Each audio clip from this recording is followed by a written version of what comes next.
الحمد للہ رب العالمین والصلاة والسلام علی سید الانبیاء والمرسلین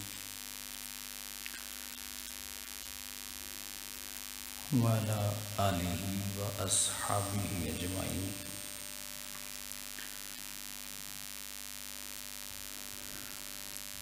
اما بعد، اعوذ باللہ من الشیطان الرجیم. بسم اللہ الرحمن الرحیم.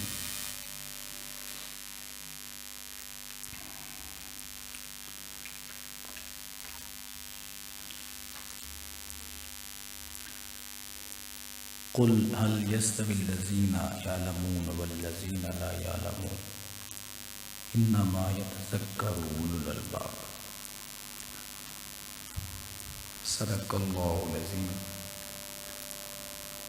الصلاۃ والسلام علیک یا سیدی یا رسول اللہ.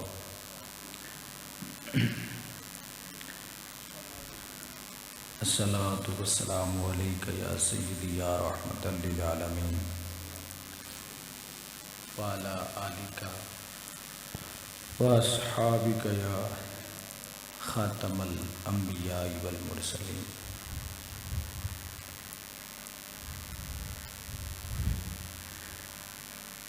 اللہ تعالیٰ نے قرآن شریف میں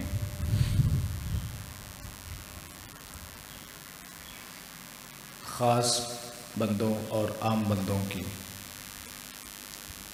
تقسیم فرمائی.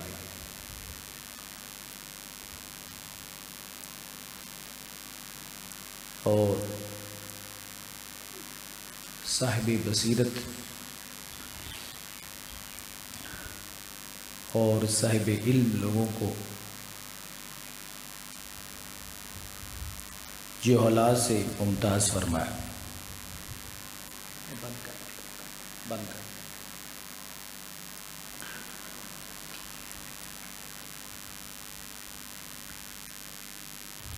ارشاد باری تعالیٰ ہے،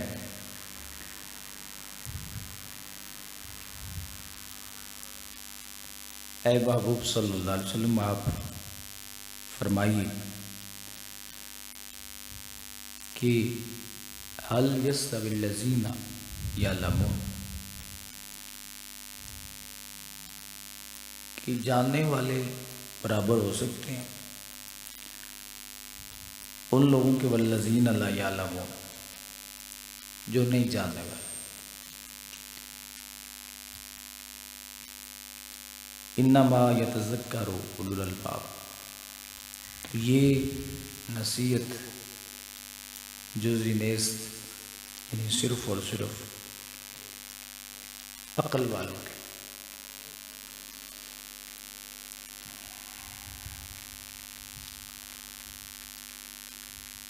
بڑی کمال بات جو ہے رب ذوالجلال نے اپنے اس پاک کلام کے اندر فرما دی ہے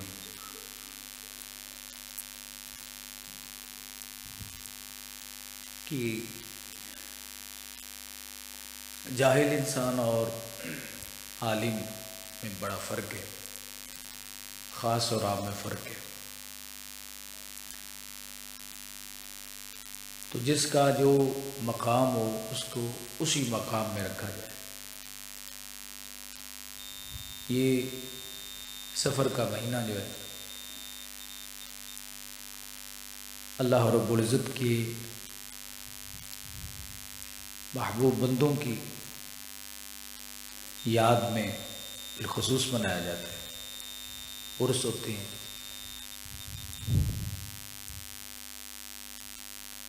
تاجدار اہل سنت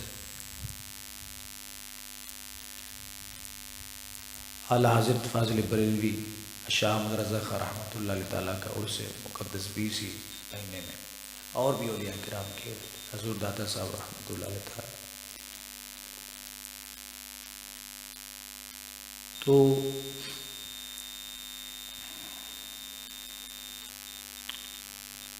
رب کائنات نے مقصد کو یکساں نہیں بیان فرمایا، فرمایا میں فرق ہے کہ جاننے والے اور نہ جاننے والے یہ برابر نہیں ہیں، اسی طرح ان کے مراتب میں بھی فرق ہے۔ ہر مومن کے درجے میں بھی فرق ہوتا ہے۔ بعض مومنین کی روحیں پہلے آسمان پہ، بعض کی دوسرے، بعض کی تیسرے، چوتھے، پانچویں، چھٹے، ساتویں۔ اب یہ درجہ بندی کیوں ہے؟ اس لیے کہ جتنا مقام بڑھتا جاتا ہے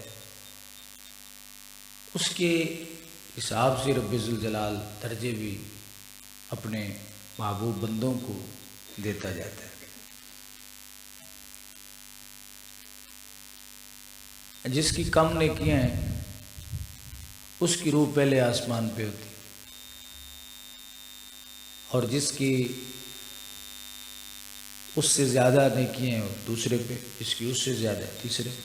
اس طرح جو نیکی میں بہت سبقت لے جائے اس کو اعلیٰ علیین میں اس کی روح کو بڑے پروٹوکول کے ساتھ، بڑے تقدس اور احترام کے ساتھ رب کائنات فرشتوں سے فرماتا ہے کہ اس کو رکھو۔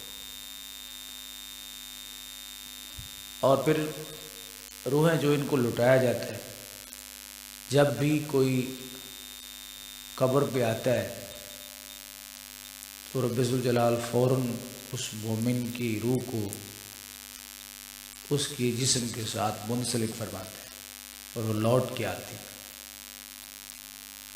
حضرت عمر رضی اللہ تعالیٰ عنہ سے کسی نے پوچھا کہ یہ جب ہم کسی کی قبر کے اوپر کھڑے ہوتے ہیں تو صاحب قبر کو پتہ چلتا ہے کہ کون آیا، پہچانتا ہے؟ فاروق اعظم رضی اللہ تعالیٰ فرمایا کہ تم پہچاننے کی بات کرتے ہو، قبر کے اوپر کھڑے، قبر کے اوپر اگر پرندہ بھی بیٹھ جائے نا تو صاحب قبر یہ بھی جانتا ہے کہ یہ نر ہے یا مادہ ہے۔ تم تو صرف حاضری کی بات کرتے ہو، کون آیا کون گیا۔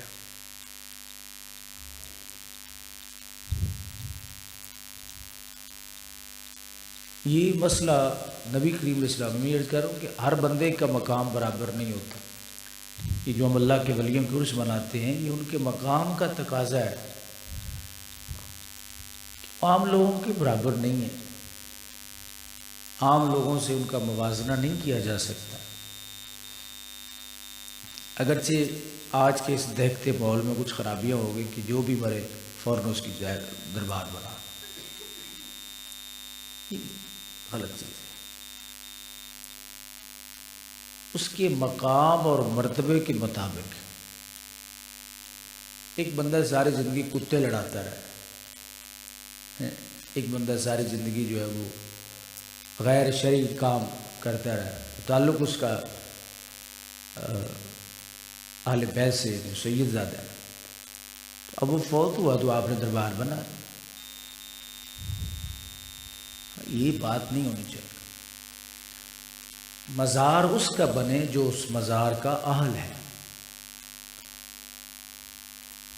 جس نے اپنی زندگی حضور کے دین کی خاطر گزاری، جس نے لوگوں کو اندھیروں سے اجالوں کی طرف منتقل کیا۔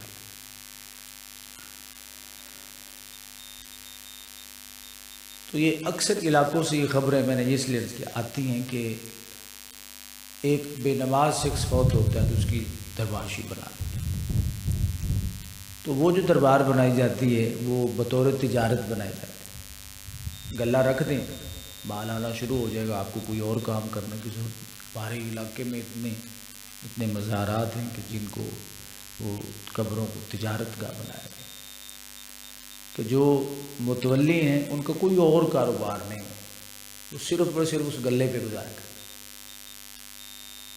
اب یہ وہ چیزیں ہیں جنہوں نے بد مذہب لوگوں کو ہم پر حاوی کرنے کی میں معاونت کی،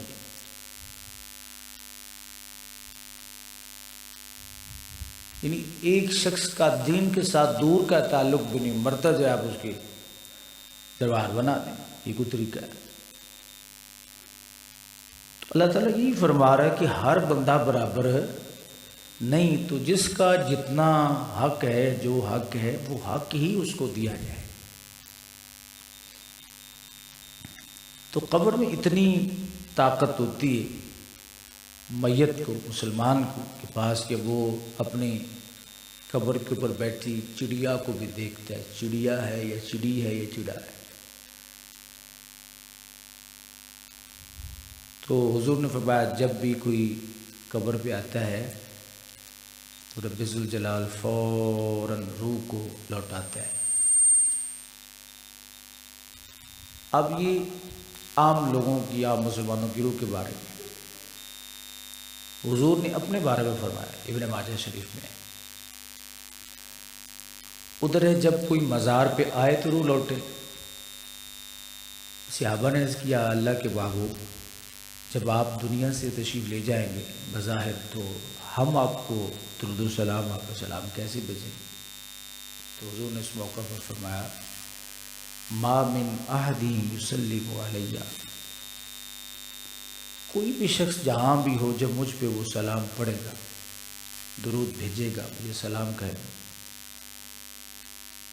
رد اللہ علیہ روحی، اللہ فوراً مجھ پر میری روح کو لوٹائے گا، حتیٰ ارد علیہ السلام، کوئی اور نہیں، فرمایا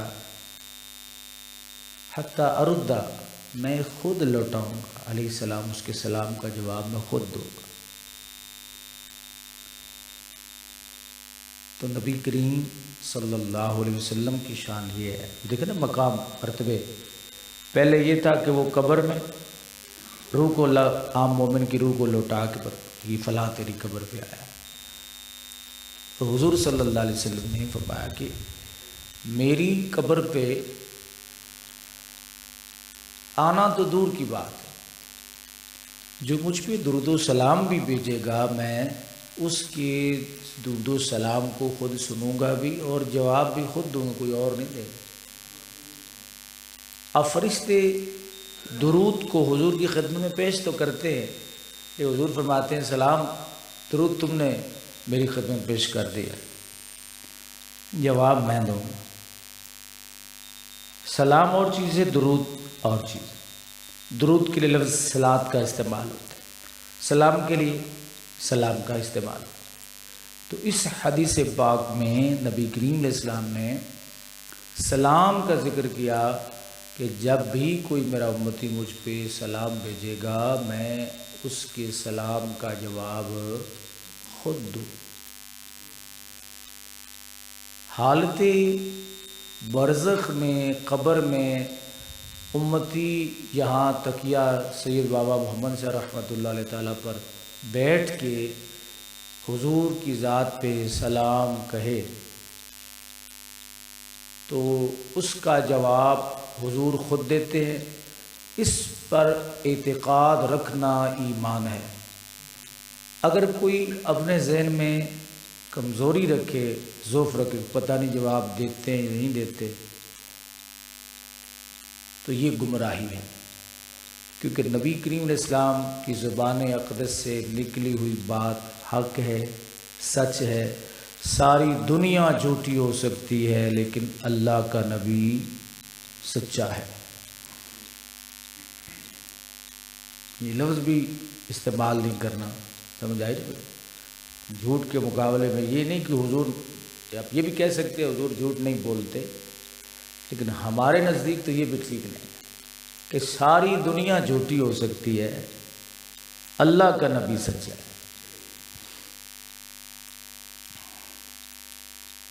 حضور تشریف فرما تھے تو سورج غروب ہو رہا تھا، نبی کریم علیہ السلام نے صحابہ کرام سے پوچھا کہ یہ غروب ہو رہا ہے کدھر گیا، کدھر جا رہا ہے؟ صحابہ نے کہا یا رسول اللہ آپ بہتر سمجھتے ہیں کہ یہ غروب ہو رہا ہے تو کدھر جا رہا ہے؟ حضور نے فرمایا جب یہ غائب ہو جائے گا یہ اللہ کی بارگاہ میں سجدہ کر رہا ہے، اور جب سجدے میں چلے جائے گا تمہاری نظروں سے غروب ہو جائے. یہ سمجھ لیں پہلے رکوع میں تھا. میں اپنی تفصیلی بات عرض کر. جب یہ سورج غروب ہو جائے گا، غائب ہو جائے گا، تو اس نے اللہ کی بارگاہ میں سجدہ کر لیا ہوگا. یہاں پر ایک سوال پیدا ہوتا ہے. جو لوگ کہتے ہیں کہ حدیث کو سمجھنے کے لیے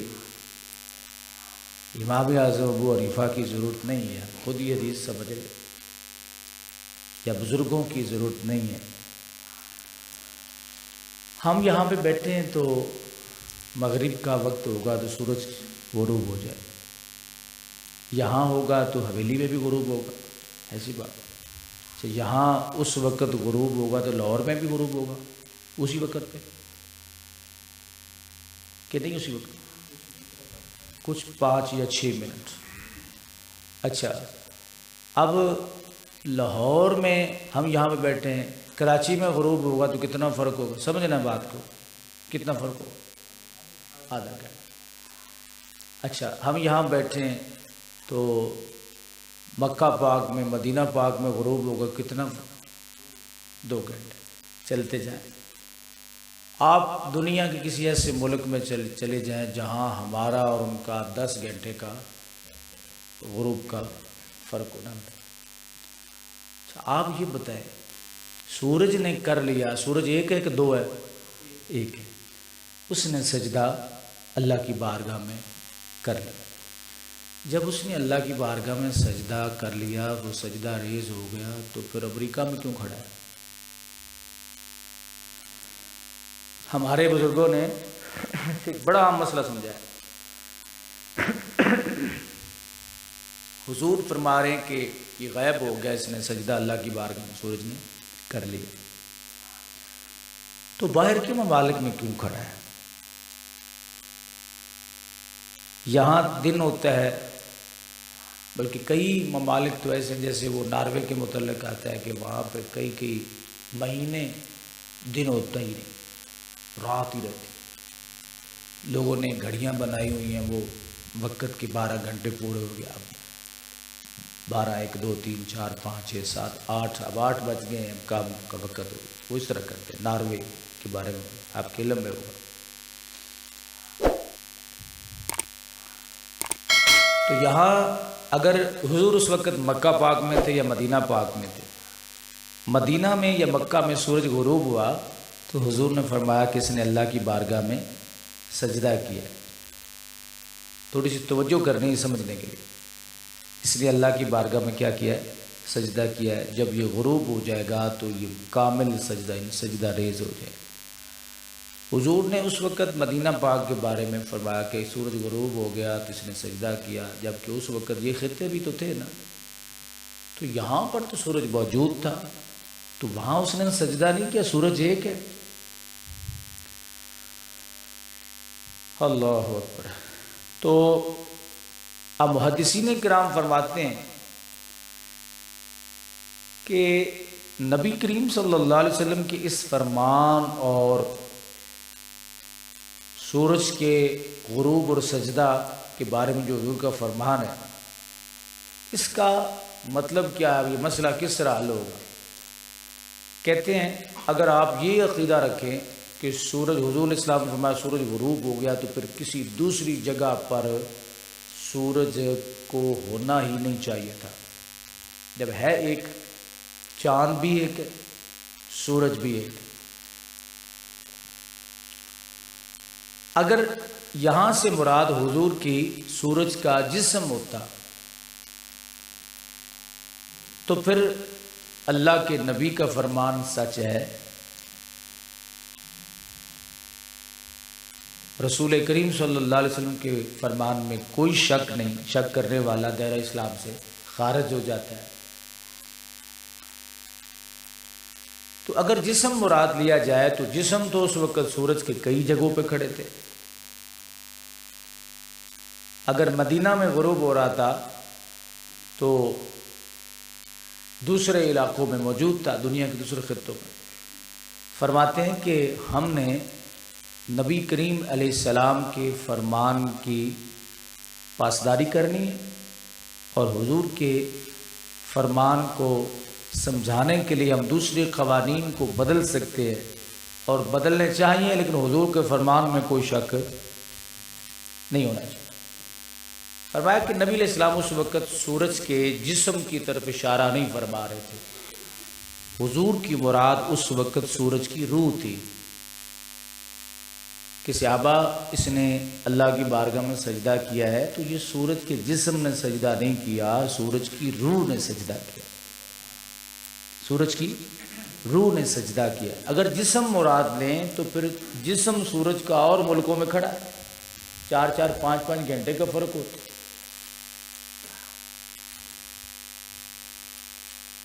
تو فرمایا کہ سورج کا ایک جسم ہے، ایک سورج کی روح ہے، وہ روح سجدہ کرتی ہے تو آپ یہ کہہ سکتے ہیں کہ جسم بھی سجدہ کر رہا ہے۔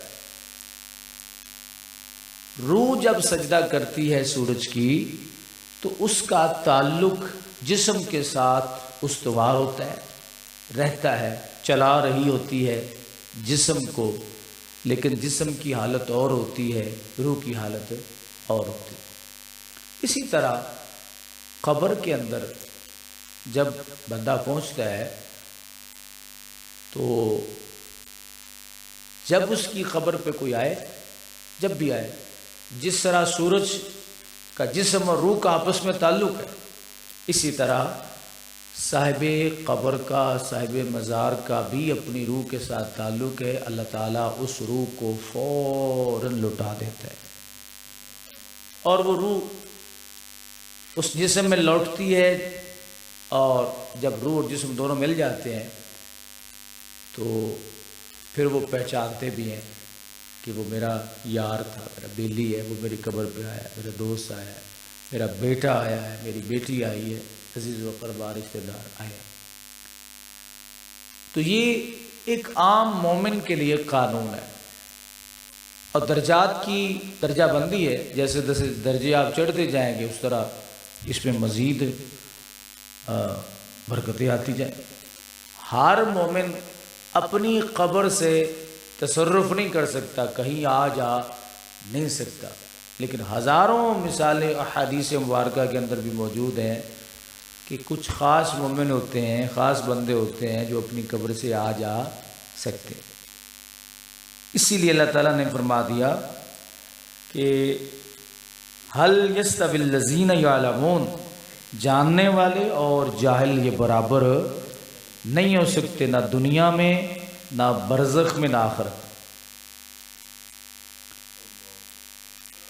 تین ہی مقام ہے نا اس کائنات کی، ایک دنیا ہے، ایک برزخ جو قبر کی زندگی، اور ایک آخرت جو قیامت کے بعد، قیامت کا دن ہے، اور قیامت کے بعد جو داخلہ ہونا ہے جنت و جہنم میں۔ تو میں عرض کر رہا تھا اس پاک مہینے کے حوالے سے اللہ تعالیٰ نے کچھ بندے ایسے پیدا کیے جو صاحب ایمان ہے، وہ دنیا سے چلے گئے اور کوئی ان کو یاد ہی نہیں کرتا، وہ اپنی ساری یادیں اپنے ساتھ لے کے چلے گئے۔ لیکن کچھ بندے اللہ کے ایسے ہیں، ایک بندہ فوت ہوا، اس کی قبر بنی قبرستان میں، اور چند سالوں کے بعد لوگ اس کی قبر کے نشان کو بھی بھول گئے۔ دوسری یا تیسری نسل میں لوگ بھول جاتے ہیں۔ آپ اتنے بیٹھے، میں آپ سے پوچھوں کہ آپ کی نانی کا نام کیا تھا، تو آپ میں سے 50 بندوں کو پتہ ہوگا ہماری نانی کا یہ نام۔ اگر پوچھوں کہ پڑنانی کا کیا نام تھا، تو آپ میں سے کسی کو شاید ہی پتہ ہو کہ پڑنانی کا نام کیا۔ بندہ بھول جاتا ہے۔ لیکن میں اگر آپ سے یہ پوچھوں کہ لاہور کے لکھ داتا کا نام کیا ہے، تو آپ کیا بولیں؟ داتا گنج بخش علی حجویری۔ ان کے نام زندہ، ان کے نام بھی زندہ ہیں، ان کے تعارف بھی موجود ہے۔ ایک قبر بنی جس کا نشان بھی مٹ گیا، ایک قبر وہ بنی کہ جو آج تک سلامت ہے، جس کے اوپر مزار بنا ہے۔ تو یہ میں نے پہلے عرض کر دیا کہ ہر کسی کا مزار بھی نہیں بنانا چاہیے۔ یہ بہت بڑی ناانصافی ہے کہ ایک آدمی زندگی میں ایک نماز بھی نہیں پڑھی، قریب نہیں گیا نماز کی، اور سید صاحب ہیں۔ اگر یہ بات ہوتی تو رسول کریم علیہ السلام کبھی بھی سیدنا علی المرتضیٰ سے خطاب فرماتے، حضور یہ بات نہ کہتے، علی یہ نہ ہو کہ قیامت کے دن میرے دوسرے امتی اعمال کے خزانے ساتھ لے کے آئیں اور تیری اولاد نسبت لے کے آ جائے، میں شرمندہ ہوں۔ ایک آدمی ساری زندگی بھنگ چرس میں گزارتا ہے، نماز کے قریب نہیں جاتا، مرتا ہے تو آپ اس کا مزار بنا دیتے۔ یہ بہت بڑی حماقت ہے۔ حماقت چھوڑ کے یہ بہت بڑی بددیانتی ہے کہ ہر کسی کا مزار نہ بنانا چاہیے، جو لائق ہوتا ہے وہ خود بنوا لیتا ہے۔ اب یہاں تو یہ یہاں تک بھی شوق پائے گئے کہ اپنی زندگی میں اپنا مزار بنوایا۔ اگر اپنی زندگی میں اپنا مزار بنوانا جائز ہوتا تو اللہ کا نبی نہ اپنا مزار بنا، حضور نہ اپنی ظاہری زندگی میں صحابہ سے کہتے ہیں میرے لیے جبہ اتنا بڑا جو ہے وہ تعمیر کرو، قبہ تعمیر کرو، جس میں دنیا سے جانے کے بعد آرام کرو۔ تو اپنی زندگی میں مزار کی طلب اور پھر اس پہ کروڑوں کی ٹائلیں لگوانا۔ آپ یہ بتائیں ایک مزار بنتا ہے، اس کے اوپر کروڑ روپے کی ٹائل لگواتے ہیں، مجھے یہ بتائیے کہ صاحب مزار کو اس کو فائدہ کیا؟ منع کریں تو آپ کہتے ہیں کہ یہ ایسے نہیں، ایسے ہونا چاہیے، نہیں جی اللہ دے بابا پہنچے گیا بھائی ٹھیک ہے، ہم مانتے ہیں اس بات کو، لیکن آپ یہ جو پتھر لگا رہے ہیں، جو ٹائل مزار کے اوپر ایک چیز لگائی جاتی ہے کہ آپ گنبد کے اوپر لگوا دیں تاکہ وہ پانی وغیرہ یا وہ خراب نہ ہو، یہ الگ بات ہے۔ وہ بھی اس ذات کے، اس شخصیت کے، اس ہستی کے جو اس کا اہل ہو، جو اس کا اہل ہو، جس نے اپنی ساری زندگی جو ہے نا اللہ تعالیٰ کے دین کے لیے، تبلیغ کے لیے گزاری ہو، اللہ تعالیٰ کے بندوں کو فائدے پہنچائے ہوں، نقصان نہ کیے ہوں۔ جو بظاہر، کیونکہ انسان کے اندر کیا ہے یہ اللہ جانتا ہے، اس لیے شریعت ظاہر کی پابند ہے کہ آپ کا ظاہر ٹھیک ہونا چاہیے، باطن اللہ اور بندے کے درمیان کا معاملہ ہے۔ اس کا فائدہ کون نہیں؟ فائدہ یہ ہے کہ آپ جتنے کروڑوں روپے اگر لگا رہے ہیں مزار کے اوپر ٹائلیں لگوانے میں، وہ کروڑوں روپے آپ اس صاحب مزار کے لیے مسجد بنوا لیں کہ جو یہاں پہ آئے گا وہ نماز پڑھے گا تو اس کا ثواب بھی صاحب مزار کو، مدرسہ بنا دیں، بچے قرآن پڑھیں گے تو اس کا ثواب بھی صاحب مزار کو۔ اور اللہ رب العزت کے ولیوں کے مزاروں پہ ایسے ہی ہوتا ہے۔ جو سمجھنے والے لوگ ہیں، میں نے وہاں حاضری دی ہے تو انہوں نے پیسہ اور مال جو ہے وہ مزاروں پہ اتنا خرچ نہیں کیا، مدارس پہ خرچ کیا، یعنی ایسا کام جس کام سے صاحب مزار کو فائدہ پہنچے۔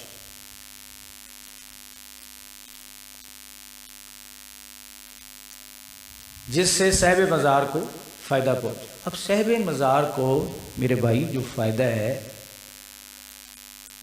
وہ پتھر سے نہیں ہوگا، وہ ٹائلوں سے نہیں ہوگا، وہ قیمتی ماربل اور قیمتی نقش و نگار اور قیمتی دروازے جو ہے وہ لگانے سے نہیں ہوگا، وہ ہوگا قرآن پڑھنے سے، وہ ہوگا غربا، یتیموں، فقیروں، مسکینوں کی خدمت کرنے سے۔ کتنے ایسے لوگ ہوتے ہیں جو ترس رہے ہوتے ہیں کہ ان کے گھر میں گوشت ہی پک جائے، تو آپ کسی ایسے شخص کو اس صاحب مزار کے سال ثواب کے لیے 1 کلو گوشت لے کے دے دے کہ آپ اپنے گھر میں پکا کے اپنے بیوی بچوں کو کھلا لو، اور عرض کرو اللہ کی بارگاہ میں مالک میں نے یہ جو اسے گوشت لے کے دیا ہے تو اس کا ثواب اس اللہ کے ولی کو پہنچا۔ نہیں، آپ گھر سے نکلے وہاں سے ایک چاندی اور سونے کا پیکٹ لے کے آتے ہیں بازار پہ دے، اب وہ چاندی اور سونے کا پیکٹ جن کے ہاتھوں میں آئے گا،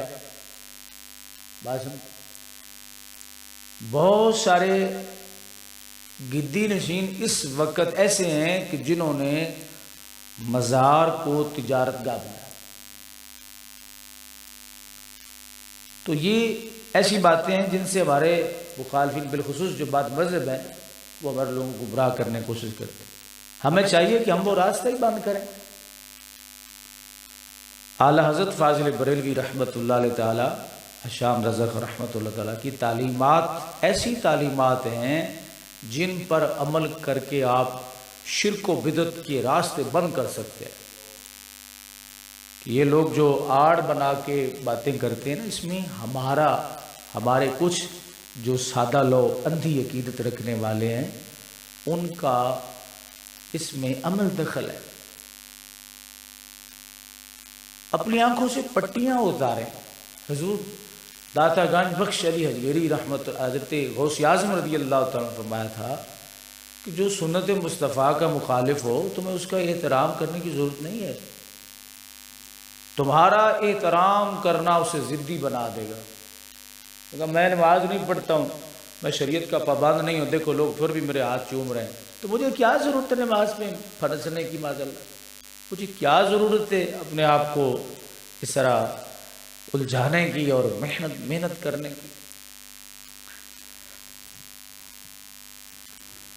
تو ایک تو یہ کہ قبروں کو تجارت نہ بنا، اپنی زندگی میں اپنی قبر کا نشان رکھیں کہ وہ یاد دلاتی رہے گی کہ آپ مرنے کے بعد ادھر آنا ہے۔ کچھ نہ کچھ فرق ضرور پڑے گا کہ بندے کو کچھ نہ کچھ شرم و حیا جو ہے وہ ضرور آئے گی کہ یار یہ میری قبر کی جگہ ہے، میں ایسے عمل نہ کروں کہ جس سے مجھے اس میں جا کے شرمندگی جو ہے اللہ تعالیٰ کی بارگاہ میں اٹھانی پڑے۔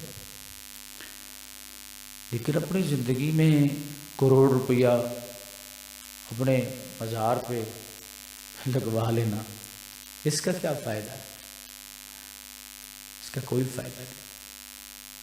یہ عمل اس بات کی طرف دلالت کر رہا ہے، اشارہ کر رہا ہے کہ دل میں ہے خواہش حور و جنت اور ظاہر میں شوق عبادت۔ دل میں ہے خواہش حور و جنت اور ظاہر میں شوق عبادت، بس ہمیں شیخ جی آپ جیسے اللہ والوں سے اللہ بچائے۔ علماء کرام فرماتے ہیں کہ اگر کسی شخص کے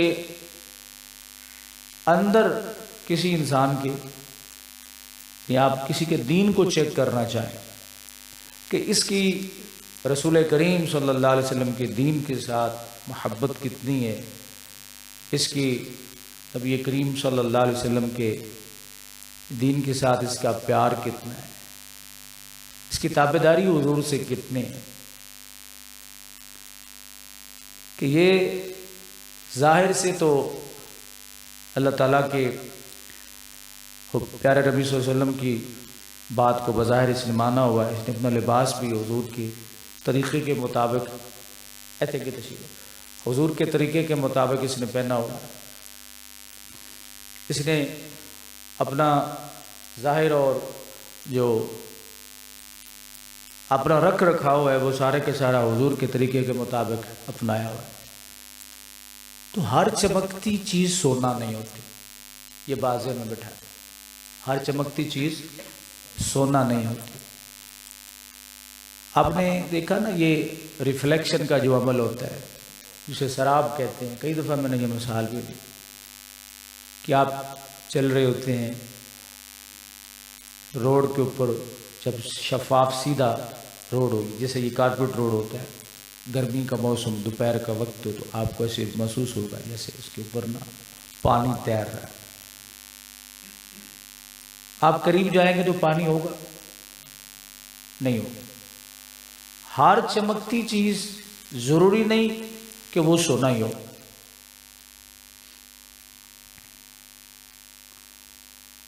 کیا وہ ایک شعر ہے کہ خوشبو آ نہیں سکتی کاغذ کے پھولوں سے، سچائی چھپ نہیں سکتی بناوٹ کے اصولوں سے، اور خوشبو آ نہیں سکتی کبھی کاغذ کے پھولوں سے.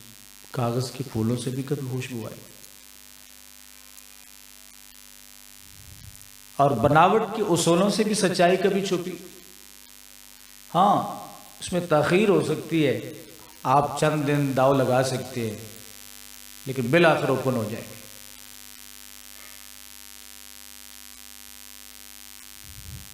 تو فرمایا کہ کسی بھی انسان کے رکھ رکھاؤ میں اس کے ظاہر کو دیکھنے سے اس کا دین نہیں چیک ہوتا. یہ کوئی تھرمامیٹر نہیں ہے کہ ایک بندے نے لباس جو ہے وہ زیب تن کیا ہوا ہے تو وہ حضور کی سنت کے مطابق لہٰذا یہ دیندار ہے. اس میں دو چیزیں ہیں. ایک تو یہ کہ اس کے عقیدے کو جاننا بڑا ضروری ہے. جس طرح وہ پرانے وقتوں کی ایک ضرب المثل ہے، وہ ایک کہاوت ہے، شاید اسرائیلیات کے اندر بھی یہ کسی جگہ پڑھا کہ وہ ایک شخص بڑا خوبصورت لباس پہن کے، جبہ پہن کے، دستار سر پہ سجا کے شکار کے لیے جنگل میں نکل گیا. ایک فاختہ اور نر اور مادہ دونوں گھونسلے میں بیٹھے تھے. یہ موبائل در مہربانی فرمائیں بند کر لیں تھوڑی دیر کے لیے. تو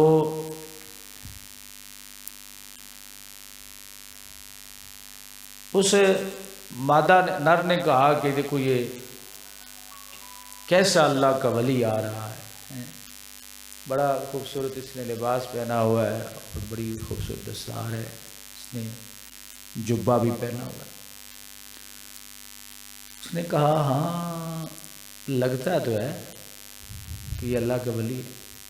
اب اس اللہ کے ولی نے کیا کمال کیا، جب قریب آیا تو اس نے میان سے وہ تیر نکالا اور تیر کمان سے تیر چلا دیا اور وہ بیچارہ جو گھوگا تھا زمین پہ مر گیا. اب غالباً حضرت سلیمان علیہ السلام یہ کسی کی حکومت تھی، یعنی کسی اللہ کے بندے. تو اس گوگی سے پوچھا گیا کہ پکڑا گیا بندہ. اس نے جا کے شکایت کی کہ میرے خاوند کو اس طرح دھوکے سے شہید کیا گیا، مار دیا. تو قاضی صاحب نے کہا کہ اس کو کیا سزا دی جائے. گوگی سے پوچھا کہ تم بتاؤ، اس کو قتل کروا، اس کو پھانسی لگوا. اس نے کہا پھانسی نہیں لگوا، بس آپ اس سے اتنا کہہ دیں کہ جب شکار کرنے کے لیے جائے تو اپنے اصلی بھیس میں جائے جو شکاریوں کا بھیس ہوتا ہے، تاکہ اس کے خوبصورت لباس کو دیکھ کر کوئی دھوکہ نہ کھائے. اس کے خوبصورت لباس کو دیکھ کر کوئی دھوکہ نہ کھائے. تو عقیدے کے لحاظ سے بھی اور عمل کے لحاظ سے بھی اس کا عمل دخل ہے. اور دوسری بات فرمایا کہ اگر کسی کے یعنی لباس کو دیکھ کے آپ اس کے دین کو نہیں چیک کر سکتے، اس کا لباس کیا، اس کا لباس یہ ہے لہٰذا یہ اندر سے بھی ایسا یا اس کا نظام بھی ایسا. اور اس ہمیں کیسے پتہ چلے گا؟ جو باطن کا نظام ہے وہ تو اللہ رب العزت کو پتہ ہے اور اس بندے کو پتہ ہے. ہم تو نہیں جان سکتے کہ اس کی شب و روز کس طرح گزرتے ہیں، گناہوں میں گزارتا ہے یا نیکی میں گزارتا ہے. تو فرمایا صرف ایک چیز چیک کر لو تم اس کا اندازہ ہو جائے. وہ کیا؟ فرمایا اس کے اہل خانہ کے پردے کو دیکھ لو. اگر اس کی بیوی شرعی پردہ کرتی ہے تو بندہ ٹھیک ہے. اگر بیوی شرعی پردہ نہیں کر دی، کیونکہ جو اہل خانہ ہوتے ہیں وہ جو سربراہ ہوتا ہے نا، یا تو اس سے بڑھ کے ہوتے ہیں یا اس کی کسٹڈی میں ہوتے ہیں۔ سیدنا عمر رضی اللہ تعالیٰ نے اپنے دروازے کے پچھواڑے میں نا درہ لٹکایا ہوا تھا۔ کسی نے پوچھا امیر المومنین یہ کیا؟ فرمایا یہ اس لیے کہ گھر والے ان کو نظر آتا ہے۔ تو کسی بھی مسلمان کی محبت دین کو چیک کرنا ہو، اس کی رسول اللہ صلی اللہ علیہ وسلم سے وفاداری کو چیک کرنا ہو، اس کی بیوی کے پردے کو، کہ جب وہ گھر سے باہر نکلتا ہے تو حضرت دستار پہنے ہوئے ہیں اور اپنا لباس اس طرح کا جیسے وقت کے غوث اعظم ہیں یہ لباس پہنا ہوتا ہے۔ پیچھے زوجہ بیٹھی ہے، بیٹی بیٹھی ہے، بہن بیٹھی ہے، ماں بیٹھی ہے، اس نے یہ اسٹائل بنایا۔ سمجھ رہے تاکہ میں بات کو کی بتا، تو یہ جان لو کہ یہ بندہ زیرو ہے، یہ سب ڈرامہ ہے۔ اور یہ ڈرامہ کیوں ہے؟ لوگوں کی عقیدتوں کا محور بننے کے لیے اور ان سے دنیا کمانا۔ یہ ایک ایسا عمل ہے کہ جس سے آپ کو مزید تحقیق کرنے کی ضرورت نہیں ہے۔ آپ کسی کے بیعت ہونا چاہتے ہیں، میں ایک مثال دیتا ہوں، کسی کے مرید ہونا چاہتے ہیں تو پہلے یہ تحقیق کروا لیں۔ یہ ہمارے بزرگوں نے اسے فضا میں ڈنڈے نہیں چلائے، یہ باتیں حکمت پر مبنی اور سچی اور کھری باتیں ہیں۔ اگرچہ تھوڑا سا کڑوا پن ضرور ہوتا ہے ان باتوں، تھوڑی سی اذیت اور تکلیف ضرور دی۔ ہم اب گھر کی بات جو ہے، کسی کے گھر کی بات کیا کریں، میں نہیں کرنے سے بھائی ہم کیا کہہ رہے ہیں؟ ایک شخص اپنی بیوی کو شرعی پرداروں میں یہ بار بار یہ کہہ کے تھک گیا ہوں کہ تھکنا تو نہیں چاہیے، ویسے حق کی بات کرتے کہ پردہ صرف ٹوپی والا برقع ہوتا ہے اور سارے ڈرامے ہیں۔ دوسرے برقعوں میں عورت کی جانب اٹریکشن زیادہ پیدا ہوتی ہے۔ نقاب کیا ہوتا ہے، آپ سمجھتے ہیں اب یہ بہن بیٹی کو، بیوی کو، ماں کو یہ ہم نے نقاب کروا دیا اب یہ پردہ ہو گیا۔ اگر آپ یہ نقاب عورتوں کا اتار دیں اتنے لوگ نہیں دیکھیں گے جتنے یہ اس سٹائل میں دیکھیں۔ ناراض تو نہیں ہو رہے آپ؟ اس سٹائل میں یا آپ یہ سمجھ رہے ہوں کہ اب شاہ صاحب میں کیا ڈیزائن بنا کے دکھا، یہ حقیقت ہے۔ اور ایک یہ سٹائل ہے جس میں رخسار کلے ننگے ہوتے ہیں۔ حضرت فاروق اعظم رضی اللہ تعالیٰ عنہ آپ رات کے وقت گشت فرما رہے تھے نا، تو وہ ایک عورت نوجوان اپنی چارپائی کے اوپر لیٹی ہوئی تھی، وہ کوئی عشقی اشعار پڑھ رہی تھی، ستاروں کی جانب اور چارپائی کی چولوں کی طرف اشارہ کر رہی تھی۔ فاروق اعظم رک کے آپ نے تحقیق فرمائی کہ اس کا خاوند کدھر ہے، تو پتہ چلا کہ وہ جنگ پہ گیا ہوا ہے۔ سیدہ حفصہ رضی اللہ تعالیٰ آپ کی صاحبزادی، آپ ان کے پاس ہے، پوچھا بیٹی ایک مسئلہ تو بتا۔ ابا جان پوچھیں، فرمایا کہ عورت خاوند کے بغیر، شادی شدہ عورت خاوند کے بغیر کتنا عرصہ گزار سکتی؟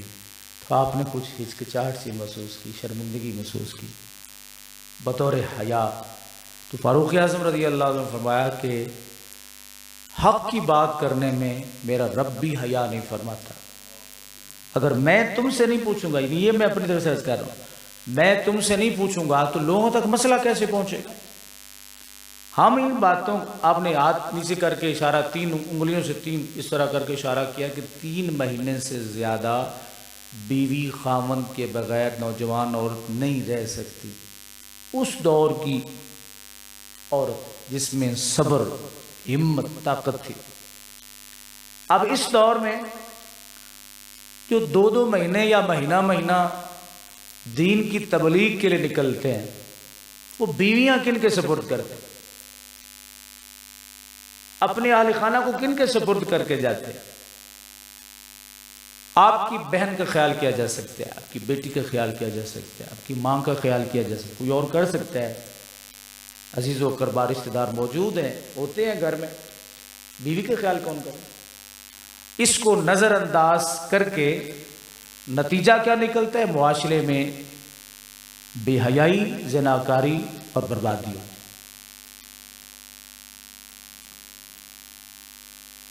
سن 2002 کی ایک کی بات ہے، جامعہ رضویہ ضیاء العلوم راولپنڈی میں تقریباً 1 سال کا عرصہ مجھے وہاں پڑھنے کا موقع ملا۔ ایک لڑکا تھا ہمارے ساتھ پڑھتا،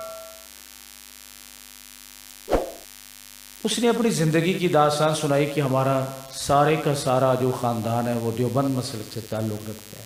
تو میں نے کہا یار تم ادھر کیوں آئے؟ چند دن تو وہ تھوڑا سا گریز کرتا رہا، نہ بتایا۔ پھر اس نے مجھے بتایا کہ مسئلہ یہ تھا کہ میرے ابا تبلیغی جماعت کے ساتھ تعلق رکھتے تھے، اور تبلیغی جماعت کے ساتھ تعلق ان کا ایسا تھا کہ وہ گھر میں رہتے ہی نہیں تھے، آئے 2 دن رہے 3 دن، پھر تبلیغ دین کے لیے نکل گئے۔ تو میں چھوٹا سا تھا، ہمارے گھر میں لوگوں کا آنا جانا شروع ہو گیا۔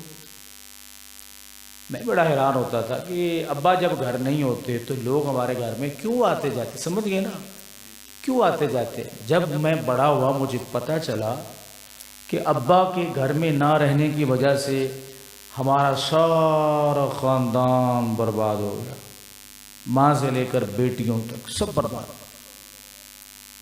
میں نے ان کو سمجھانا چاہا لیکن نہ سمجھا سکا، تو میں نے ان سے علیحدگی اختیار کر۔ آپ دوسرے لوگوں کو سمجھانے کے لیے نکلے ہوئے، اپنے اہل خانہ کی خبر نہیں ہے کہ وہ کیا کر رہے ہیں۔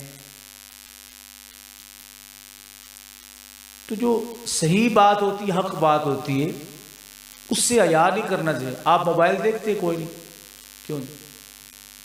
میں اکثر یہ کہا کرتا ہوں کہ 2 چیزیں تو آج کل واجب ہیں، کیا کیا؟ اور نہیں، فیس بک تو موبائل نال ریلیٹڈ، چائنا دی سکوٹر، یہ اور کوئی شے ہوئے یا نہ ہوئے، ٹچ موبائل بھی عام نہیں، ٹچ موبائل، بلکہ کھچ موبائل کہہ سکتے ہیں، کھچ موبائل، ہاں یہ ٹھیک۔ ٹچ موبائل اور چائنا کی موٹر سائیکل گھر میں کھانا ہے یا نہیں، یہ 2 چیزیں ضرور ہیں۔ آپ کسی بھی بندے کے بارے میں چیک کرنا چاہیں کہ یہ جو باہر سے اس نے جبے کبے پہنے ہوئے ہیں، یہ کس حد تک صداقت ہے اس کے جبے اور کبے میں؟ تو اس کی بیوی جب اس کے پیچھے موٹر سائیکل پہ بیٹھی ہو تو 2 قسم، یعنی وہ حالت دو حال سے وہ خالی نہیں۔ کیسے؟ ایک یہ کہ وہ دین کی دھجیاں اڑاتے ہوئے جا رہے ہیں، ایک یہ ہے کہ وہ تبلیغ کرتے ہوئے جا رہے ہیں۔ جب شہر کا عالم دین آپ کے پیر صاحب وہ سکوٹر کے اوپر بیٹھے ہیں، پیچھے ان کی بیوی بیٹھی ہے، اس نے پورا پردہ کیا ہوا، کالا برقع پہنا ہوا ہے، ہاتھوں پہ پاؤں پہ جوتے بند ہیں، ہاتھوں پہ دستانے چڑھائے ہوئے ہیں، اب وہ لے کے حضرت چائے بازار سے گزر رہے ہیں، اب یہ تبلیغ کرتے جا رہے ہیں۔ کچھ بولنے کی ضرورت نہیں ہے، یعنی یہ بھی ایک طریقہ ہے دین کی تبلیغ کرنے کا۔ اور اگر شہر کے بڑے عالم ہیں، آپ کے پیر صاحب ہیں، اور نکلے ہیں جناب موٹر سائیکل پہ بیٹھے ہوئے، تو جو زوجہ محترمہ ہے اس نے ایک ہاتھ جو ہے یا تو یہاں رکھا ہوا یا یہاں رکھا ہوا ہے، آپ نے دستار جو ہے وہ سر پہ سجائی ہوئی ہے۔ کیا آپ پیغام دیتے جا رہے ہیں؟ جو بھی آپ کو دیکھے گا وہ آپ صحیح بات بھی کریں گے تو آپ کی بات پر اعتقاد و اعتماد نہیں کرنا، یہ تو حال ہی ناندہ ہے تو ساڈا کی بڑھنا ہے۔ بات سمجھیں کوئی؟ اللہ اکبر۔ ہر چمکتی چیز سونا نہیں ہوتی، انسان کو اپنے مزاج میں بناوٹ اور اپنے مزاج میں یہ تصنع بازی نہیں رکھنی چاہیے۔ جیسے آپ اندر سے اوریجنل سے ہیں ویسے ہی اپنی حالت جو ہے اس کو اوریجنل رکھیں، کہ آپ کہیں جائیں آئیں 3-4 آپ کے ادھر ہوں، 3-4 آپ کے ادھر ہوں۔ کن لوگوں کو آپ پاگل بنا رہے ہیں؟ آپ دھوکہ کن کے ساتھ کر رہے ہیں؟ آپ لوگوں کے ساتھ دھوکہ نہیں کر رہے، اللہ اور رسول کے ساتھ دھوکہ کر رہے ہیں۔ تو جو اللہ اور اس کے رسول کے ساتھ دھوکہ کرتا ہے، صحابہ کرام فرماتے ہیں جب رسول پاک صلی اللہ علیہ وسلم محفل میں تشریف لاتے نا تو اکثر پتہ ہی نہیں چلتا تھا. صحابہ ویسے کھڑے بھی ہوتے تھے آپ کے, اور حکم بھی ہے اکرموا الی سیدکم کہ تم میں سے جو سردار ہے اس کے لے. لیکن رسول کریم صلی اللہ علیہ وسلم کو ملنا, آپ کو بڑے مجمع میں ملنا بڑے آسان ہوتا. اور میرے آقا کا ایک کمال یہ بھی تھا کہ جو آپ سے سلام لیتا, ہم تو تنگ آ جاتے ہیں, جو حضور کے دستے اقدس کو تھام لیتے نا سلام میں, تو میرے آقا اس وقت تک ہاتھ پیچھے نہیں ہٹاتے تھے جب تک وہ چھوڑتا نہیں, کھڑے رہے. وہ پکڑے, ہاتھ پکڑے ہوئے اللہ کا نبی کھڑے. ہمیں ویسی الجھن ہو جاتی ہے کہ یہ زیادہ دیر ہو گئی, اب پتہ نہیں یہ جان کب چھوڑے گا. کیا صبر تھا حضور کا, کیا اپنے غلاموں سے محبت و الفت تھی. تو میں نے یہ عرض کیا کہ بات چلی تھی وہ مزار شریف سے, وہی بات ہو رہی تھی یہ اس مہینے کے حوالے سے. حالات ایسے بن گئے کہ لوگ گدھوں کا مزار بھی بنانا شروع کر دیں. آپ کسی جگہ پہ گدھا جو ہے وہ دفن کر دیں, اس کے اوپر 3 لاکھ روپے لگا کے جو قبہ بنا دیں, بیٹھ جائیں گلہ رکھ دیں, وہاں پہ گلہ رکھ دیں.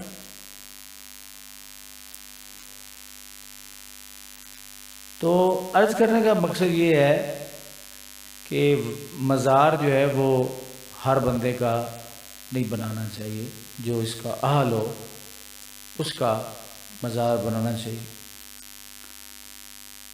اور اللہ نے فرمایا کہ یہ جاننے والے اور نہ جاننے والے یہ برابر نہیں ہیں. تو پھر سارے مومن برابر بھی نہیں ہیں. ایک وہ ہے کہ جو مزار بنوانے کا یعنی اس کی یہ شان ہے کہ اس کا مزار بنایا جائے, ایک اہل اس کا نہیں ہے. تو پھر آپ قرآن کی خلاف ورزی کر رہے ہیں, آپ سب کو ایک ہی لائن میں رکھ رہے ہیں. اپنی زندگی میں مزاروں پہ کروڑوں روپے لگوانا کہ ہم مریں گے تو یہاں پہ دفن ہوں گے, کیا سمجھتے ہیں, سے برزخ اچھی ہو جائے گی. وہ تو اس رب ذوالجلال کے اختیار پہ. قبریں بالکل سی سادی سی ہوتی ہیں, اب اس قبر کے اندر اے سی لگا ہوا ہے, سبحان.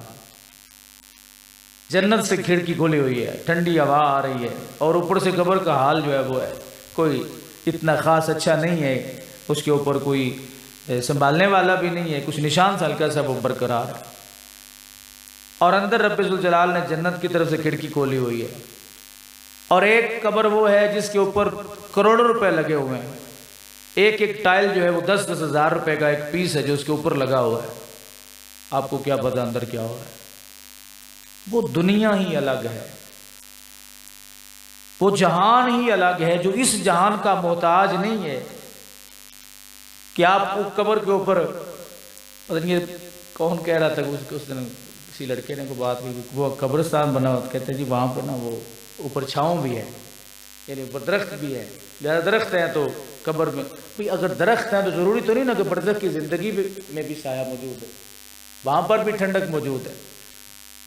وہاں ٹھنڈک کی صورت میں ہوگی جب آپ دنیا میں اس ٹھنڈک کو پانے کے لیے دنیا کی تمازت اور حرارت کو برداشت کریں, تو پھر وہ ٹھنڈک نصیب ہوگی. قبر باعث خوبصورت ہو, یہ ہم یہ مزار اس لیے بناتے ہیں کہ اللہ کے محبوب بندے اور ایک عام بندے میں فرق برقرار ہے. یہ اللہ کے محبوب بندے کی قبر ہے اور یہ ایک عام بندے کی قبر ہے. آپ سب کی مزار بنانا شروع کر دیں تو پھر کیا ہوگا. آپ اتنے لوگ بیٹھے ہیں, آپ اپنی زندگی میں چلے کوئی پیسے اکٹھے کر کے نا آپ اپنا مزار بنا لیں کہ میں اوپر لا کر 2 لاکھ روپے لگا کے وہ ڈاٹ شاٹ سارا کوئی لگوا کے نا. یہ میں صحیح بات آپ سے عرض کر رہا ہوں, اپنی زندگی میں آپ یہ کام کر لیں. جب آپ مریں گے نا تو وہ ظاہر ہے آپ کو اس کے اندر دفن کر دیں گے, اور جب آپ اس مزار کے اندر دفن ہو جائیں گے تو آپ کے پچھلوں کے بارے میں آ رہے ہو. چاہے آپ کو قبر میں آپ کی چترول ہوتی ہے, علیحدہ بات, قبر میں آپ کے لیے سختی ہو, علیحدہ بات ہے, لیکن پیچھے تجارت ضرور بن. حضور نے فرمایا قبروں کو تجارت گاہ نہ بناؤ. آج مزارات کا یہ تمسخر اڑایا جاتا ہے کہ ان کو تجارت گاہ بنا لیا گیا. اتنے بڑے بڑے گلے جو رکھے ہوتے ہیں وہاں, وہ کدھر جاتا ہے، وہ پیسہ کدھر جاتا ہے؟ یا تو متولی کھا جاتے ہیں، کوئی کام نہیں کرتے. ہمارے علاقے میں آپ کو ایسے مزار میں بتا سکتا ہوں کہ جن کے متولی جو ہے نا اولاد، ان کا اور کوئی کام نہیں ہے، سارا دن سوتے ہیں، بھنگے پیتے ہیں، شام کو گلے سے پیسے نکالے، مال خریدا، چلو. اور یہ ہماری عوام کی اندھی عقیدت ہے، اندھی عقیدت ہے کہ ایک مزار روڈ کے اوپر بنا ہوا ہے، اس کے ساتھ متصل نہ تو کوئی اللہ تعالیٰ کے دین کی خدمت کے لیے ادارہ ہے، نہ وہاں پر کوئی مسجد ہے، گلے دو رکھے ہوئے ہیں، گاڑیاں کھڑی کر کے اس میں ڈال رہے ہیں. کبھی یہ بھی سوچا کہ یہ جو پیسے آپ ڈال رہے ہیں یہ جا کدھر رہے؟ کیا صاحب مزار کو ان کی ضرورت ہے؟ وہ اپنے پاس پیسے سنبھال کے رکھے، آگے جائے تو کسی فقیر کو دے دیں، کہیں کہ یہ پیچھے جو اللہ کے ولی کے کا مزار گزرا ہے نا، میں اس کے سالے ثواب کے لیے اس غریب کو دے. آپ جان بوجھ کے ان لوگوں کو مضبوط کر رہے ہیں جن کا تعلق بھی کوئی صحیح عقیدے کے ساتھ نہیں ہے. اور جتنے بھی یہ اکثر 100 میں سے 90% لوگ جو مزاروں پہ قابض ہیں نا، ان میں اکثر یہ رافضی ذہن رکھنے والے، شیعہ سے تعلق رکھنے والے لوگ ہوتے ہیں. اکثر 10% صرف ایسے مزار ہیں جو صحیح عقیدہ اللہ کے ولیوں کی، اور جو صحیح عقیدہ اللہ کے ولیوں کے مزار ہیں وہاں پیچھے بیٹھے بھی صحیح عقیدہ ہے. یہ ان کا فیض ہے. خود ہی سوچیں آپ کے، چلیں متصل مدرسہ بنا ہوا، مسجد بنی ہوئی ہے، کوئی یتیم خانہ بنا ہوا ہے، تو وہاں پہ ہو سکتا ہے کہ وہ پیسے نکال کے وہ اس مدرسے میں ڈالتے ہیں، وہاں پہ طلباء جو ہیں وہ لنگر شریف کھاتے ہوں، کھانا کھاتے ہوں، دین پڑھ رہے ہیں، تو اس کا ثواب بھی اللہ کے ولی کو مسجد کو مزار میں جو موجود ہیں ان کو پہنچ رہا ہے. ایک جنگل کے اندر ایک مزار کھڑا ہے، آپ گزرتے ہیں، آپ 500 روپے کا نوٹ گلے میں ڈالتے ہیں، آپ کو کیا خبر، کیا پتہ کہ یہاں کیا ہوتا ہے؟ اور اگر پتہ چل جائے، چلے پتہ نہیں ہے، یہ ہو سکتا ہے آپ کے اچھے گمان سے اس میں ڈال دیتے ہیں، آپ کو پتہ بھی ہے کہ یہاں پہ ایسا سسٹم کوئی نہیں ہے کہ بابری آپ رگڑ دینا، آپ کھان دینا، تو بابر آندہ اور کم بھی کوئی نہیں. تو یہ تو آپ ان کی معاونت کر رہے ہیں نا کہ آپ یہ جو نظام غلط چلا رہے ہیں ہم اس میں آپ کے معاون ہیں. ایسا نہیں کرنا چاہیے. قبر میں جا کر بھی بندے جو ہے وہ عام نہیں رہتے، خاص اور عام بندوں میں قبر میں جا کر بھی فرق ہوتا ہے. خاص اور عام بندوں میں قبر میں جا کر بھی فرق ہوتا ہے. قبر میں طاقت بھی بڑھ جاتی ہے، قوت بھی بڑھ جاتی ہے. سیدنا عمر نے فرمایا کہ نر اور مادہ جانور جو ہے وہ بھی صاحب مزار جو ہے وہ پہچان لیتا ہے کہ یہ نر ہے یا مادہ ہے. تو جو قبر کے اوپر آیا کھڑا، جیسے وہ سورج کی روح اور جسم کی میں نے مثال دی آپ کو کہ سورج مدینہ میں موجود ہوتا ہے، حضور نے فرمایا یہ دیکھو اللہ کی بارگاہ میں سجدہ کر رہا ہے. تو دوسرے علاقوں میں سورج موجود تھا، مدینہ شریف میں یا مکہ پاک میں غروب ہو رہا تھا. تو وہ سجدہ اس کا جسم نہیں کر رہا، اس کی روح حضور کی مراد تھی کہ روح جو ہے وہ سجدہ کر رہی. اور نبی کریم علیہ الصلوۃ والسلام نے ہر شعبے میں جو زیادہ فضیلت رکھنے والا ہے اس کو آگے رکھا نبی حضور علیہ السلام. جس طرح کی ایک مثال بھی حدیث پاک میں موجود ہے. حضرت عقبہ بن عمر، ابو مسعود عقبہ بن عمر بدری صحابی ہیں. آپ فرماتے ہیں کہ قال نبی صلی اللہ علیہ وسلم، نبی صلی اللہ علیہ وسلم نے ارشاد فرمایا کہ جب تم امامت کرانے لگو تو دیکھو کہ تم میں سب سے زیادہ جب ذرا اکٹھے، یہ درجہ بندی کے حوالے سے میں کر رہا ہوں، کتنے لوگ موجود ہیں. اب ان میں نماز کون پڑھا ہے؟ تو سرکار دو عالم صلی اللہ علیہ وسلم فرمایا کہ اگر سارے ہی قرآن پڑھنے میں برابر ہو تو وہ سارے تو امامت کرا نہیں سکتے.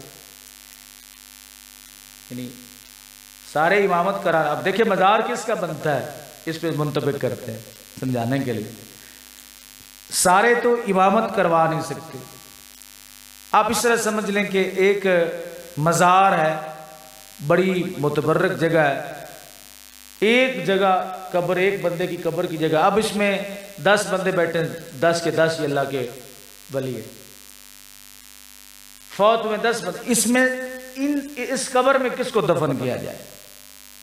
یہ اعلیٰ مقام ہے، کسی بھی جگہ سمجھانے کے لیے عرض کر رہا ہوں، تو کس کو دفن کیا جائے؟ نبی علیہ السلام فرمایا کہ جب بہت سارے لوگ جمع ہوں اور جماعت کا ٹائم ہو تو کون جماعت کرے؟ فرمایا جو قرآن اچھا پڑھنے والا۔ اگر سارے ہی فَإِن كَانُوا فِي الْقِرَاءَةِ سَوَاءً، سارے قرآن پڑھنے میں برابر ہیں، سارے قرآن پڑھنے میں برابر ہیں کہ ایک دوئے تو ود کے سونا پڑھنا، اچھا پڑھنے میں، تحسین صوت بھی ہے، تحسین صوت بھی ہے، لہجے بھی غمزدہ ہیں، آوازیں بھی خوبصورت ہیں، مخارج بھی اچھے ادا کر لیتے ہیں، تلفظ بھی خوبصورت ہے، کمال ہے، تو ان میں کون امامت کروائے؟ سرکار دو عالم صلی اللہ علیہ وسلم نے فرمایا کہ پھر ان میں امامت وہ کرائے گا فَأَعْلَمُهُمْ، جو ان میں سب بالسنہ کے جو سنت کا حدیث کا علم رکھنے والا ہو، سب سے زیادہ عالم ہو، سب سے زیادہ عالم ہو وہ جماعت کرائے، امام بنے۔ فَإِن كَانُوا فِي السُّنَّةِ سَوَاءً، اگر سارے علم میں بھی برابر ہو، ایویں نہیں مقام مرتبے مل دے، ایویں تے قیمت پیندی نے، کچھ دکھ بھی سہنا پیندا ہے، قطرے نو موتی بنن لئی قیداں وچ رہنا پیندا ہے۔ مزار میں دفن ہونا کوئی عام بات ہے؟ تو اگر سب فرمایا فَإِن كَانُوا فِي السُّنَّةِ سَوَاءً، اگر سنت میں سارے برابر ہیں، عالم ہیں، علم میں برابر ہیں، سنت کا علم بھی جانتے ہیں، سب کچھ جانتے ہیں، سب برابر، تو پھر دیکھا جائے گا کہ ان میں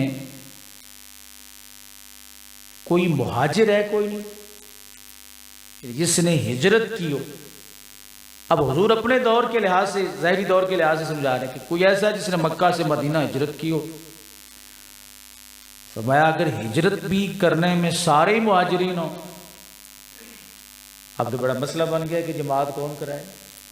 اب تو پکڑ کے جس کو بھی چاہتے آگے کھڑا کر دیتے ہیں، چل بھی جماعت کرا۔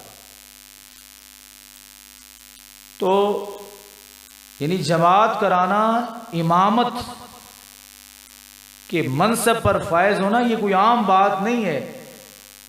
اسی لیے اعلی حضرت فاضل بریلوی رحمۃ اللہ نے فرمایا داڑھی کٹی ہوئی ہے اس کو بھی نہ کھڑا کرو، بد عقیدہ اس کو بھی نہ کھڑا۔ یہ آپ نے اعلی حضرت نے یہ سختی کہاں سے سیکھی؟ حضور علیہ السلام کے فرمان کے، جب حضور نے درجات مرتب فرمائے ہیں، درجہ بندی کی ہے، تو ہمیں بھی درجہ بندی کرنی چاہیے۔ پنجابی کہتے یہ کوئی خالہ جی دا واڑا ہے کہ ایویں جنہوں دل کیتا مسلے تے چاڑ چڑھا۔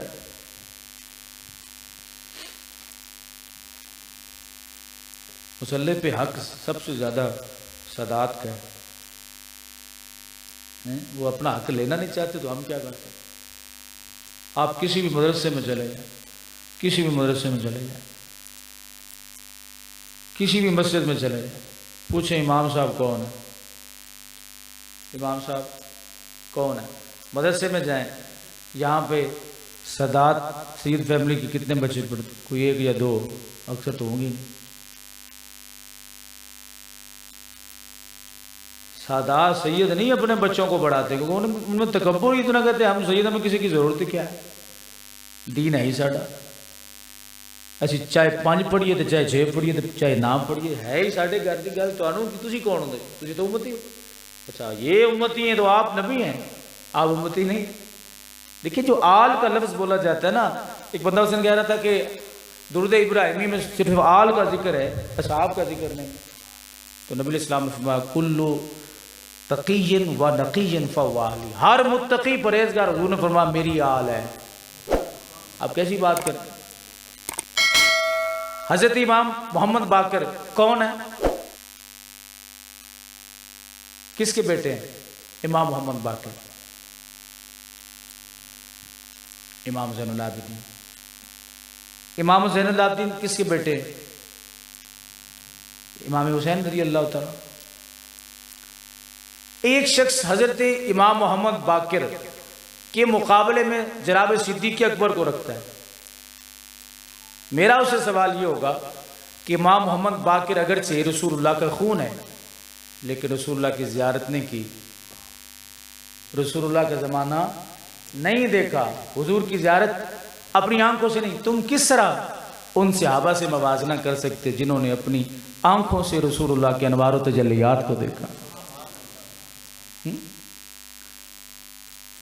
جن آنکھوں نے رخ والضحیٰ کو دیکھا ان کا کوئی ثانی نہیں ہے، اگرچہ آپ لکھ ٹھیک ہے آپ کے نسب کا مقام ہے، مرتبہ ہے، یہ کوئی حضرت امام محمد باقر سے پوچھے تو ان کا جواب بھی یہی ہوگا، امام جعفر صادق کا جواب بھی یہی ہوگا، تمام ائمہ اہل بیت کا یہی جواب ہوگا کہ بھائی اگرچہ ہم رسول اللہ کی اولاد سے ہیں، یہ تو آپ کے جواب غلط ہوئے ہیں نا، اگرچہ ہم رسول اللہ صلی اللہ علیہ وسلم کی اولاد سے ہیں لیکن ہم نے حضور کو دیکھا نہیں ہے، وہ لوگ ہم سے افضل ہیں جنہوں نے رخ والضحیٰ کو دیکھا ہے۔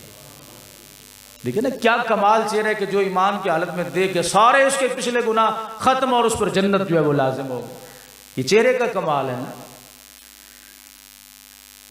اچھا تو فرمایا کہ اب سادات جو ہے اس طرف نہیں آئیں گے، اس لیے نہیں آئیں گے کہ سادات جو ہے ان میں تکبر بہت زیادہ آ گیا، جبکہ امام محمد باقر کے بارے میں علماء فرماتے ہیں کہ آپ کو باقر کا مطلب ہوتا ہے پھاڑنے والا، یعنی آپ اس طرح شرعی مسئلہ بتانے میں ماہر تھے کہ بال کی کھال اتار کے رکھ دیتے تھے۔ اب جو جتنا بڑا جاہل ہو وہ اس منصب پر فائز ہونے کی کوشش کرتے ہیں۔ اچھا جب سب ہجرت میں برابر ہو گئے تو یا رسول آپ کیا ہو؟ فرمایا اب دیکھیں گے کہ ان میں وڈیرا کون ہے، بڑی عمر اللہ کے سفید بال جو ہوتے ہیں نا، اللہ تعالیٰ کے نبی صلی اللہ علیہ وسلم فرماتے ہیں کہ جب سفید بالوں والا قبر میں جائے گا تو اللہ فرمائے گا یار تیرے چٹے بالوں میں تینوں عذاب کی میں دے گا، چٹے والوں اس واسطے چٹے والوں لکانا نہیں چاہیے، انہوں کالا نہ کیتا کرو، اے نہ بھی اپنی آخرت بھی کالی ہو جائے، رتا لال کر لیا کرو۔ صدیق اکبر سرخ مہندی لگاتے تھے کے بارے میں آتا ہے، درمیانہ راستہ جو ہے وہ اختیار کر لینا چاہیے۔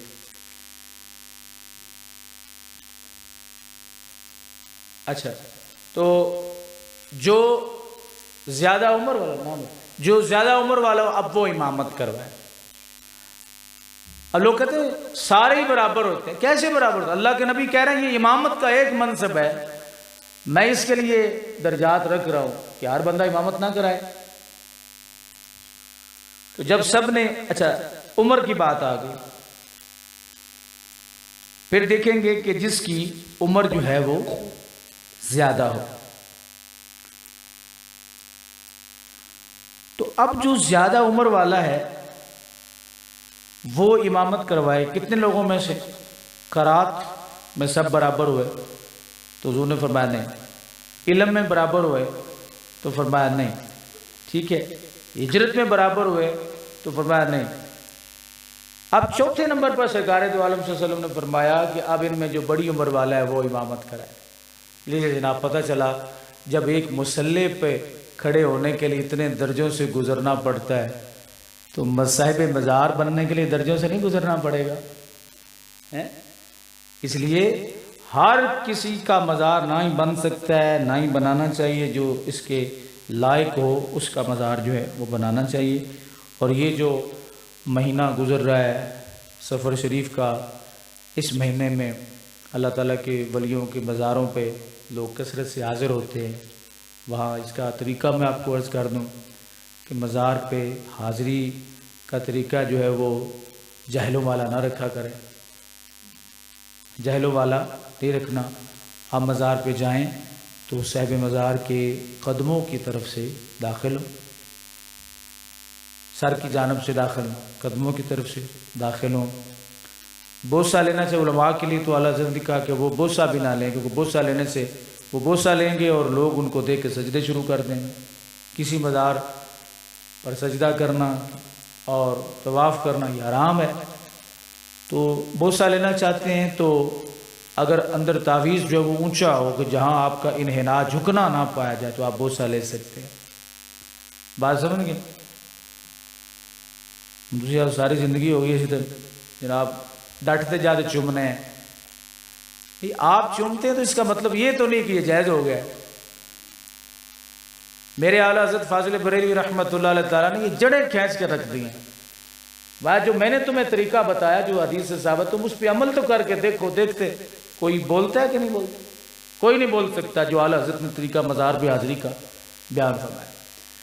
تو آپ پاؤں کی طرف سے داخل ہوں، دیوار کا بوسہ لے لیں. اگر اندر تعویذ اونچا ہے، یا آپ کرما والا شریف چلے جائیں یا کسی ایسے مزار پہ چلے جائیں جہاں جو متولی ہیں وہ دین کے ساتھ وابستہ ہوں، تو وہاں پہ آپ کو مزار کا اندر سلسلہ جو ہے وہ اونچا نظر آئے گا، اونچا.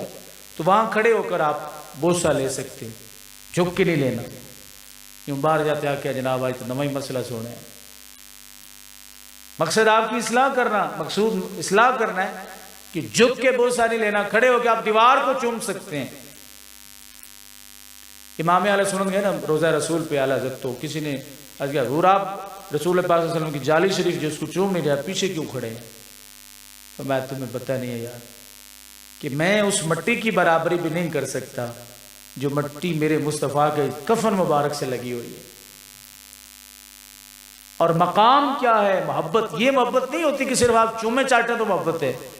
مقام کیا ہے کہ اگر کسی کو رسول اللہ کی زیارت بریلی شریف میں ہندوستان میں کسی کو خواہش ہو تو فرماتے ہیں وضو کر کے میرے بستر پہ لیٹ جاؤ. نیند آتی تو اللہ کے محبوب کی زیارت ہو جائے. مرتبہ یہ ہے، مقام یہ ادھر قریب بھی نہیں جا رہے. کہتے ہیں کہ حضور کا جسم تو دور کی بات ہے، آپ کے کفن مبارک کے ساتھ لگی ہوئی جو مٹی ہے کہیں اس کی مٹی کی بے ادبی نہ ہو جائے، برابر معاذ برابر نہ کھڑا ہو جائے. تو صاحب مزار کا جس طرف چہرہ ہوتا ہے اس طرف آپ ادھر کھڑے ہو جائیں، اپنی کمر جو ہے کمر کنڈ یہ کعبہ شریف کی طرف کر، بے ادبی نہیں ہو جائے گی. جی کعبے میں کنڈ کر. امام جب سلام پھیرے تو اس کے لیے حکم یہ ہے کہ وہ مقتدیوں کی طرف منہ کر کے دعا مانگے. نماز کے بعد مقتدیوں کی طرف منہ کر کے اپنی کمر کدھر کرے؟ کعبے کی طرف کرے. یہ بے ادبی نہیں ہے. وہاں کعبے کی طرف کمر کر کے صاحب مزار کی طرف منہ کر کے ایک مرتبہ سورۃ فاتحہ شریف اپنے دائیں میں دیکھیں جو سویا اس کو جگا لے، مسئلہ سمجھ لیں، بات ختم ہونے والی. ایک مرتبہ سورۃ فاتحہ شریف، 3 مرتبہ سورۃ اخلاص قل واللہ، یہ پڑھ کے اللہ کی بارگاہ میں عرض کرے اللہ اس کا ثواب میں صاحب مزار کی روح کو پیش کرتا ہوں، تو ان کے مقاموں مرتبہ اور درجات میں مزید ترقیاں عطا فرما. اور مالک میں تیرے پاک بندے کے در پہ آیا ہوں، اس پاک بندے کے تصدق اور توسل میں تجھ سے عرض کرتا ہوں کہ میری حاجات کو پورا فرما. یہ کام آپ مزاشی پہ جا کے کریں تو کسی کی جرت ہے آپ پر کوئی طنز نہیں کر سکے. آپ تو جا کے وہاں پہ لیٹنا شروع کر دیتے ہیں. آپ جا کے وہاں پہ اپنی نوجوان عورتوں کو چھوڑ کے بھجوا دیتے ہیں کہ نوراتے کاٹو. تم نوراتوں میں کیا کیا ہوتا ہے آپ کو پتہ ہے. اپنے ہی گراتے ہیں نشے من پہ بجلیاں، ہائے اسلام تیرے چاہنے والے نہ رہے، جن کا تو چاند تھا وہ حال نہ. سنبھالیں اپنے آپ کو. اللہ کے ولیوں کے مزار پہ جائے لیکن ولیوں کے مزار پہ عبادت کی نیت سے نہ جائے. عبادت کی نیت سے نہیں جانا چاہیے. ان کے تصدق اور ان کے توسل سے اللہ تعالیٰ کا اللہ کی بارگاہ میں جو ہے اپنی مشکلات کے حل، اگرچہ ان کے تصدق سے وہ مشکلات حل ہوتی ہیں. ان کے اب دیکھیں نا بنی اسرائیل کے پاس وہ صندوق تھا جس میں چند ٹکڑے من جو موسیٰ علیہ السلام کی قوم کے لیے وہ آیا تھا آسمان سے، اس کے موجود تھے. ہارون علیہ السلام کا امامہ شریف تھا، موسیٰ علیہ السلام کا سوٹا مبارک تھا. بنی اسرائیل کے پاس وہ صندوق رہتا، بڑے خوش رہتے، جنگ ہوتی اس کو آگے آگے رکھتے، کہتے سے برکت حاصل ہو رہی، اس سے برکت حاصل ہوتی. اور وہ جس کے پاس صندوق ہوتا وہ جنگ میں فتح پا جاتا. تو یہ اللہ رب العزت کے ولیوں کے مزاروں پہ جانا ہمیں تبرک کے لیے جاتے ہیں، برکت کے لیے جاتے ہیں. ٹھیک ہے، تو جو برکت وہی ہے جس کو اللہ اور اس کا رسول برکت کہے، جس کو نبی کریم علیہ السلام برکت کہے. یہ برکت نہیں ہے کہ آپ وہاں پہ عورتوں کو بھیج دیں، بیویوں کو بھیج دیں اور وہاں جا کے فحاشی بدکاری کا ارتکاب کریں. یہ اللہ کے ولیوں کی ہرگز تعلیم ہے. تو آج کی اس گفتگو سے چند چیزیں جو ثابت ہوتی میں آپ کی گوش گزار کر دوں. ایک تو یہ کہ ہر بندے کا مزار نہیں ہونا چاہیے، مزار اس کا ہو جو اس کا اہل ہو. یہ احتیاط کیا کریں، ہر بندے کو اس کے درجے میں رکھیں، درجے سے اوپر نہ جانے دیں۔ دوسرا کہ مزار کے اوپر جو ہے وہ حاضری جو ہے وہ اس طریقے سے دیں جو طریقہ میرے آقا کو پسند ہے، جو طریقہ میرے مصطفیٰ کو پسند، اور یہی اللہ تعالیٰ کے ولیوں کو پسند ہے، جو اللہ کی کامل اولیاء ہیں، ہم ان کے ماننے والے ہیں، ان سے محبت کرنے والے ہیں، ان سے پیار کرتے ہیں، اور ان کی محبت کا توق اپنے گلے میں ڈالے ہوئے، ان کی غلامی کا پٹا اپنے گلے میں ڈالے ہوئے، جناب غوث اعظم، جناب بابا فرید، جناب حضرت داتا گنج بخش علی اجمیری، یہ رسول اللہ صلی اللہ علیہ وسلم کے دین کے پائے ہیں، ستون ہیں، اس پوری دنیا کے اندر جو ہے ان کے مزاروں سے فیض جو حاصل ہوتا ہے، لیکن ہم ان سے محبت کرتے ہیں، فیض لیتے ہیں، ان کی عبادت نہیں کرتے، اللہ تعالیٰ ہم سب کو عمل کی توفیق بخشے۔ کوئی سوال ہے تو پوچھ۔